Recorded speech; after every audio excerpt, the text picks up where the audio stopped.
പരിശുദ്ധ ഇസ്ലാമാണ് ലോകത്ത് പഠിപ്പിച്ചു തന്നതെങ്കിൽ മദീന പള്ളിയിൽ 1400 വർഷങ്ങൾക്ക് മുമ്പ് മുഴങ്ങിക്കേട്ട അതേ ബാങ്ക് തന്നെയാണ് 21ാം നൂറ്റാണ്ടിൽ ഈ ആലമ്പാടി പള്ളിയിലും മുഴങ്ങുന്ന ബാങ്ക്. 1400 വർഷങ്ങൾക്ക് മുമ്പ് ഹബീബായ റസൂലുള്ളാഹി തങ്ങൾ മദീന പള്ളിയിൽ ഓതിയ അതേ ഫാത്തിഹ സൂറത്താണ് ഇന്ന് ആലമ്പാടി പള്ളിയിലെ നമസ്കാരത്തിന് നാം ഇന്ന് ഓതുന്നതെങ്കിൽ 1400 വർഷങ്ങൾക്ക് മുമ്പ് അല്ലാഹുവിന്റെ റസൂൽ മദീന പള്ളിയിൽ വെച്ച് ചൊല്ലിയ സുബ്ഹാനല്ലാഹ് അൽഹംദുലില്ലാഹ് അല്ലാഹു അക്ബർ ആണ് ഇന്നും ഈ ആലമ്പാടി പള്ളികളിലല്ല ലോകത്തിന്റെ എത്രയെത്ര മുസ്ലിം പള്ളികളുണ്ടോ ആ പള്ളികളെല്ലാം ഇന്ന് ഗർജിക്കുന്നത് നബിതങ്ങൾ 1400 വർഷങ്ങൾക്ക് മുമ്പ് പഠിപ്പിച്ചു തന്നതാ. അല്ലാഹുവിന്റെ റസൂൽ 1400 വർഷങ്ങൾക്ക് മുമ്പ് പഠിപ്പിച്ചു തന്ന വുളൂവാണ് ഇന്ന് ഞാനും നിങ്ങളും നമസ്കാരത്തിന് മുമ്പ് തന്നെ എടുക്കുന്നതെങ്കിൽ അല്ലാഹുവിന്റെ റസൂൽ പഠിപ്പിച്ചു തന്ന വുളൂവിന് വിപരീതമായി ഇന്ന് ഒരു ഗ്രൂപ്പുകാരും ചെയ്യുന്നില്ല സഹോദരാ. ചെറിയ ചെറിയ പ്രശ്നത്തിന്റെ പേരിലല്ലേ ഈ ഗ്രൂപ്പ് വഴക്കുകൾ ഉണ്ടാക്കുന്നത്? ചെറിയ ചെറിയ പ്രശ്നത്തിന്റെ പേരിലല്ലേ തമ്മിലടിക്കുന്നത്? ചെറിയ ചെറിയ പ്രശ്നത്തിന്റെ പേരിലല്ലേ പള്ളിക്കകത്ത് കത്തിക്കുത്ത് നടത്തുന്നത്? പരിശുദ്ധ പള്ളി അല്ലാഹുവിന്റെ ഭവനമാണ്. പള്ളിക്കകത്ത് അഭയം തേടുന്നവരെ ഒന്നും ചെയ്യരുത്. പള്ളിക്കകത്ത് കൊലവിളി നടത്തരുത്. പള്ളിക്കകത്ത് തെറി വിളിക്കരുത്. പള്ളിക്കകത്ത് ആരെയും ആക്ഷേപിക്കരുത്. അല്ലാഹുവിന്റെ ഭവനമാണ് പള്ളികൾ. അല്ലാഹുവിന്റെ ഭവനമാണ്. അല്ലാഹുവിന്റെ പള്ളിക്കകത്ത് നമസ്കരിക്കേണ്ടതിന് വേണ്ടി നിർമ്മിക്കപ്പെട്ട പള്ളിയാണ്.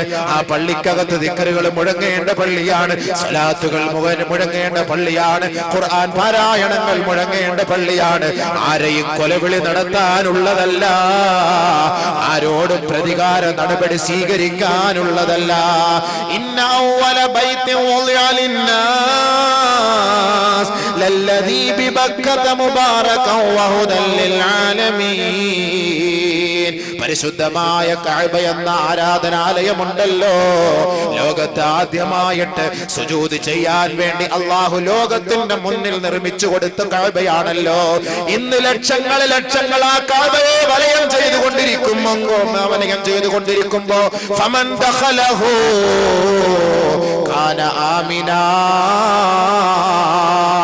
ആ കഅബയ്ക്കകത്തേക്ക് ഒരാൾ കടന്നു വന്നിട്ട് എന്നെ രക്ഷിക്കണേ എന്ന് പറഞ്ഞാൽ അവനെ ഒന്നും ചെയ്യരുത്, അവനെ വെറുതെ വിടണമേ. ആ കഅബയ്ക്കകത്തേക്ക് കയറി വന്ന് ആരെങ്കിലും സഹായം തേടിയാൽ അവനെ സംരക്ഷിക്കണമേ, അവനെ വേദനിപ്പിക്കരുതേ എന്ന് പഠിപ്പിച്ച പരിശുദ്ധ ഇസ്ലാമിന്റെ പ്രത്യേക ശാസ്ത്രം. ഈ ആലമ്പാടി പള്ളിയിൽ നിന്ന് ആ കഅബയിലേക്ക് നോക്കിയാണ് തിരിഞ്ഞ് നമസ്കരിക്കുന്നത്. കൊല്ലം ജില്ലയിലെ പത്തനാപുരത്തെ പള്ളിയിൽ നിന്ന് നമസ്കരിച്ചാലും ആ കഅബയിലേക്ക് നോക്കിയാണ് നമസ്കരിക്കുന്നത്. ഫലസ്തീനിന്റെ മക്കളെ, അവരും ഇന്ന് നമസ്കരിക്കുന്നത് കഅബയിലേക്ക് നോക്കിക്കൊണ്ടാ. ഇറാഖിന്റെ മക്കളും കുവൈറ്റിന്റെ മക്കളും മൊറോക്കോയുടെ മക്കളും ന്യൂയോർക്കിലെ മക്കളും എന്ന് അല്ലാഹയെ വിളിക്കണമെങ്കിൽ ആ കഅബയിലേക്ക് നോക്കിക്കൊണ്ടാണ് നമസ്കരിക്കുന്നതെങ്കിൽ ആ കഅബയ്ക്കകത്ത് അല്ലാഹു വെച്ച തീരുമാനം എന്തെന്നറിയുമോ? ആ കഅബയിലേക്ക് ആരെങ്കിലും വന്ന് അഭയം തേടിയാൽ അവനെ വേദനിപ്പിക്കരുതേ. 21ാം നൂറ്റാണ്ടിൽ ഉംറയ്ക്ക് പോകുന്നവരെ, ഹജ്ജിന് പോകുന്നവരെ, ഇന്നും നിങ്ങൾ കഅബയ്ക്കകത്ത് തവാഫ് ചെയ്യുമ്പോ, ആ കഅബയെ വലയം ചെയ്യുമ്പോ, ആ മതാഫിലൂടെ കടന്നു പോകുമ്പോ, ആ മതാഫിലൂടെ പ്രദക്ഷിണം ചെയ്യുമ്പോ എത്രയെത്ര പോക്കറ്റ് അടിക്കാരെ കാണാൻ കഴിയും. എത്രയെത്ര അഹങ്കാരികൾ പരിശുദ്ധമായ കഅബയുടെ മഹത്വം പോലും മനസ്സിലാക്കാതെ അവഗണിച്ചുകൊണ്ട് സ്ത്രീകളെ ശല്യം ചെയ്യുന്നവര് കാണും. അവര് മുനാഫിഖീകളായ അഹങ്കാരികളാണ്. പക്ഷേ ആ അഹങ്കാരികളുടെ ഓരോ രംഗങ്ങളും ക്യാമറ ഒപ്പിയെടുക്കുമ്പോ പോലീസുകാര് വന്ന് നേരിട്ട് അവരെ പിടിച്ചുകൊണ്ട് പോവലല്ല ചെയ്യുന്നത്. ആ അഹങ്കാരികളോടൊപ്പം അവർ ആ കഅബയെ വലയം ചെയ്യുകയാ. ആ അഹങ്കാരി അറിയുന്നില്ല എന്റെ പിന്നില് പോലീസ് ഉണ്ട്, എന്നെ വാച്ച് ചെയ്യുന്നുണ്ട്, എന്റെ പ്രവർത്തനം വീക്ഷിക്കുന്നുണ്ട്. പോലീസ് പോലും അറിയുകയില്ല. ജനങ്ങളുടെ ഇടയിലേക്ക് ആ അഹങ്കാരിയെ, ആ കള്ളനെ, നെറികെട്ടവനെ മെല്ലെ മെല്ലെ തള്ളി തള്ളി ആ മതാഫിൽ നിന്ന് പുറത്തേക്ക് കൊണ്ടുവന്നിട്ടാണ് അറസ്റ്റ് ചെയ്യുക. ആ കഅബയുടെ ഓരത്ത് വെച്ച് ഒരാളെ പോലും അറസ്റ്റ് ചെയ്യുകയില്ല. കാരണം അല്ലാഹുവിന്റെ ഖുർആൻ പ്രഖ്യാപിക്കുകയാണ്, ഫമൻ ദഖലഹു കാന ആമിനാ. ആരൊരാളെ കഅബയുടെ മുറ്റത്തേക്ക് കടന്നു വന്നാൽ അവന് പരിപൂർണ സംരക്ഷണം നൽകണേ, പരിപൂർണ സംരക്ഷണം നൽകണേ. ആരെയും കൊല്ലരുത്, ആരെയും അടിക്കരുത്, ആരെയും ആക്ഷേപിക്കരുത്. വേട്ടയാടപ്പെടുന്ന മൃഗങ്ങൾ വന്നാൽ പോലും ആ അവറ്റകളെ നിങ്ങൾ വേട്ടയാടരുത്. ഇത് പഠിപ്പിച്ച ഖുർആനാണ്. പള്ളിക്കകത്ത് അഹങ്കാരങ്ങളും ശബ്ദകോലാഹലങ്ങളും ഉയർത്തരുത്. ഇത് അല്ലാഹുവിന്റെ വീടാണ്, അല്ലാഹുവിന്റെ വീടാണ്. അതിന് മഹത്വമുണ്ട്, അതിന് മഹത്വമുണ്ട്. അത് ആരുടെയും പ്രതികാര നടപടി സ്വീകരിക്കാനുള്ള സ്ഥലമല്ല. പരിശുദ്ധ പ്രവാചകം പഠിപ്പിച്ചത്, ആർക്കെങ്കിലും വിഷമങ്ങളും പ്രയാസങ്ങളും ഉണ്ടാകുമ്പോ പള്ളിയെ സമീപിക്കണമേ, പള്ളിക്കകത്ത് കയറി 2 റക്അത്ത് നമസ്കരിക്കണമേ. നിങ്ങളുടെ ആവലാദികളും വേവലാദികളും ആ പള്ളിക്കകത്ത് വെച്ച് റബ്ബിനോട് പറയണമേ.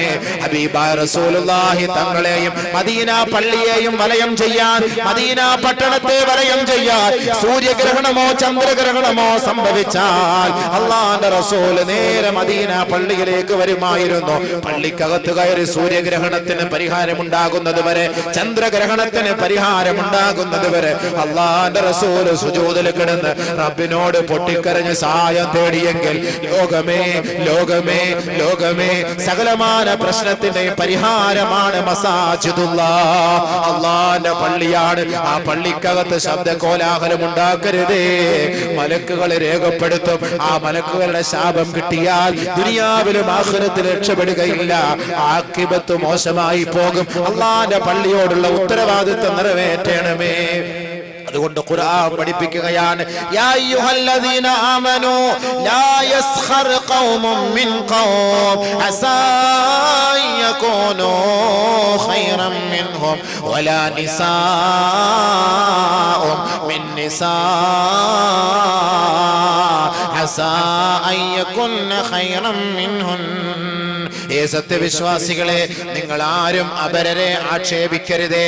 ആക്ഷേപിക്കപ്പെടുന്നവൻ ആക്ഷേപിക്കുന്നവനേക്കാൾ ശ്രേഷ്ഠനായേക്കാം, ഉത്കൃഷ്ടനായേക്കാം, മഹോന്നതനായേക്കാം.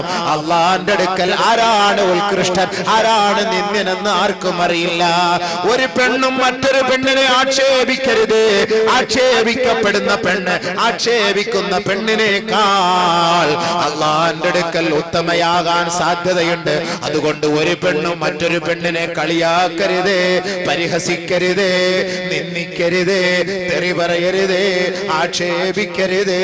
പരിശുദ്ധ ഖുർആൻ ഇതുവരെ എന്ന് വെച്ചാൽ അല്ലാഹു റബ്ബുൽ ഇസ്സത്ത് പറയുകയാണ്, വലാ തനാബസൂ ബിൽ അൽഖാബ്.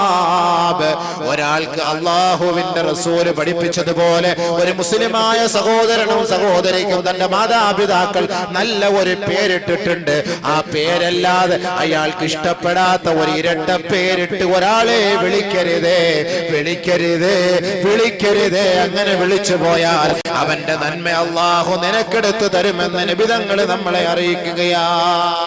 എത്രത്തോളം ഒരാളെ ആക്ഷേപിച്ചാൽ ആ ആക്ഷേപിക്കപ്പെട്ടവൻ നാളെ റബ്ബിന്റെ കോടതിയുടെ മുന്നിൽ വന്നിട്ട് പറയും, അല്ലാ, എന്നെ ആക്ഷേപിച്ചവനാണ് ഈ വരുന്നവൻ, എന്നെ അടിച്ചവനാണ് ഈ വരുന്നവൻ, എന്നെ തെറി പറഞ്ഞവനാണ് ഈ വരുന്നവൻ, എന്നെ അപരാധം പറഞ്ഞവനാണ് ഈ വരുന്നവൻ. അതുകൊണ്ട് അല്ലാഹുവേ, ദുനിയാവിൽ വെച്ച് എന്നെ അപരാധം പറഞ്ഞപ്പോ ഞാൻ അതെല്ലാം ക്ഷമിച്ചു പടച്ചവരെ, സഹിച്ചു പടച്ചവനെ, ഇനി ഇപ്പോൾ നീതിമാനാണ്, നീതിയുടെ ഉടമസ്ഥനാണ്, ഞങ്ങൾക്ക് നന്മ കാണിച്ചു തരണമേ, ഞങ്ങൾക്ക് വിധി നിർണയം നടത്തണമേ.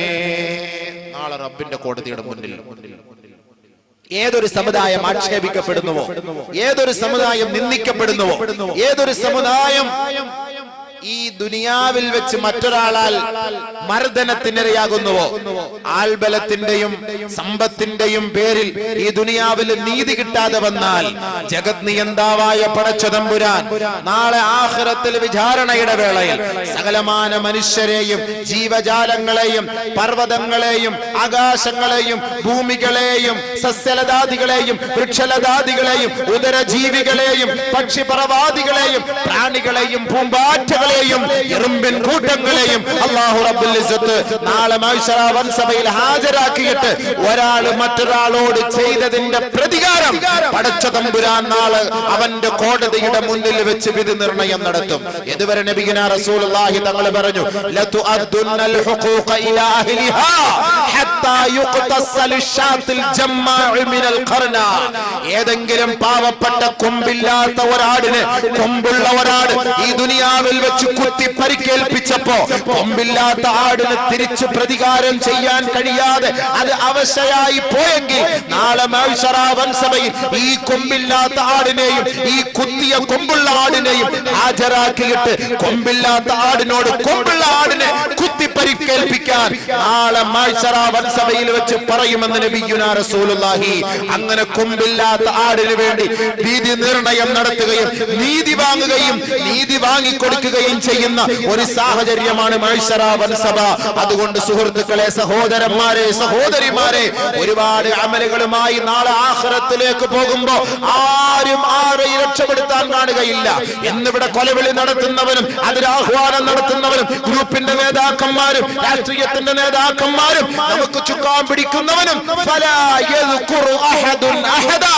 എത്രത്തോളം എന്ന് വെച്ചാൽ നമ്മുടെ സാന്ത്വനമായ തണലായ ഇണയായ തുണയായ നമ്മുടെ താങ്ങും തണലുമായ നമ്മുടെ എല്ലാമായ നമ്മുടെ രാപ്പനി മണത്തറിയുന്ന നമുക്ക് മക്കളെ സമ്പാദിച്ചു തരുന്ന നമ്മുടെ വസ്ത്രം അലക്കി തരുന്ന നമുക്ക് ഭക്ഷണം പാചകം ചെയ്തു തരുന്ന നമ്മുടെ വസ്ത്രം ഇസ്ത്രിയിട്ട് തരുന്ന നമ്മുടെ എല്ലാമായ നമ്മുടെ പ്രിയതമയായ നമ്മുടെ പ്രിയപ്പെട്ട ഭാര്യമാരെ പോലും നാളെ മഹ്ശറ വൻസഭയിൽ ഓർക്കാൻ കഴിയില്ല. നബിയുനാ റസൂലുള്ളാഹി തങ്ങൾ പഠിപ്പിച്ചിരിക്കുകയാണ് ഫലാ യദ്കുറു അഹദുൻ അഹദാ. മഹദിയായ ആയിഷ ബി റളിയല്ലാഹു അൻഹാ നബിയുനാ റസൂലുള്ളാഹി തങ്ങളോട് ചോദിച്ചില്ലേ, നബിയേ ഫഹൽ തദ്കുറൂന അഹ്ലീകും ഇന്ന യൗമിൽ ഖിയാമ. ഖിയാമത്ത് നാളിൽ ഞങ്ങളെ ഓർക്കാൻ അങ്ങേക്ക് സമയമുണ്ടാകുമോ നബിയേ? ഞങ്ങൾ അവിടുത്തെ പത്നിമാരാണല്ലോ, ഞങ്ങൾ അവിടുത്തെ പ്രിയതമയാണല്ലോ, അവിടുത്തെ എല്ലാമാണല്ലോ, അവിടുത്തേക്ക് വേണ്ടി റൊട്ടി ചുട്ടു തന്നവരാണല്ലോ, അവിടുത്തേക്ക് വേണ്ടി ഖിദ്മത്ത് ചെയ്തവരാണല്ലോ. ഞങ്ങളെ കുറിച്ച് നാളെ ഓർക്കാൻ അങ്ങേക്ക് കഴിയുമോ എന്ന് മഹദിയായ ആയിഷ റളിയല്ലാഹു തആല അൻഹ നബിയുനാ റസൂലുള്ളാഹി തങ്ങളോട് ചോദിച്ചപ്പോ ആയിഷ നാളെ ആഖിറത്തിൽ നാളെ 3 സന്ദർഭങ്ങളിൽ അമ്മാ ഇൻദ സലാസതി മവാതിന ഫലാ യദ്കുറു അഹദുൻ അഹദാ. 3 സന്ദർഭങ്ങളിൽ ആയിഷ ഒരാളും മറ്റൊരാളെ കുറിച്ച് ഓർക്കാൻ കഴിയില്ല. ആയിഷ നബിയുനാ റസൂലുള്ളാഹി